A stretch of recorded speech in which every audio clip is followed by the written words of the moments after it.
Valentine's day అంటే పార్ట్నర్సే gift ఇచ్చుకోవాలా? అలా ఏం కాదులే. నేను కూడా నా హరా కోసం ఒక గిఫ్ట్ని తీసుకున్నాను. She is my best. అయితే హరకి పెయింటింగ్స్ అంటే చాలా ఇష్టం.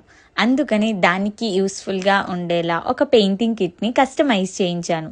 నేను ఈ పెయింటింగ్ కిట్ని అయితే షాక్ అయ్యాను. బికాజ్ ఇన్ని కలర్స్, ఇన్ని వెరైటీ. ఇవి మనకు అమెజాన్, ఫ్లిప్కార్ట్ అండ్ వేరే పేజెస్ లో కూడా అవైలబుల్ ఉన్నాయి. బట్ వీళ్ళ పేజ్ లో మాత్రం చాలా తక్కువ ప్రైస్ లో మీకు దొరుకుతుంది. వీడియోని అయితే సేవ్ చేసుకోండి. పిల్లల బర్త్డే కానీ ఇంకేదైనా అకేషన్ లో గిఫ్ట్ చేయడానికి పర్ఫెక్ట్ సెలెక్షన్. ఇది వచ్చేసి నేను శ్రీ మేధా కలెక్షన్స్ 2509 అనే ఇన్స్టా పేజ్ నుంచి తీసుకున్నాను. ఇంకా lunch box and water bottle కూడా నేను నేమ్ తోనే కస్టమైజ్ చేయించాను. మీకు ఇష్టమైన నేమ్ తో కస్టమైజ్ చేసుకో. పిల్లలకు నచ్చేలా కార్, బస్సెస్ ఇలాంటి డిఫరెంట్ టైప్స్ లో lunch boxes and water bottles available. ఇలాంటి అట్రాక్టివ్ థింగ్స్ వాళ్ళ దగ్గర ఉంటే పిల్లలు అయితే మస్ట్ హ్యాపీగా ఫీల్ అవుతారు. లంచ్ బాక్సెస్ మీకు కూడా కావాలంటే వాళ్ళ పేజ్ ని ఫాలో చేసి సపోర్ట్ చేయండి. Thank you.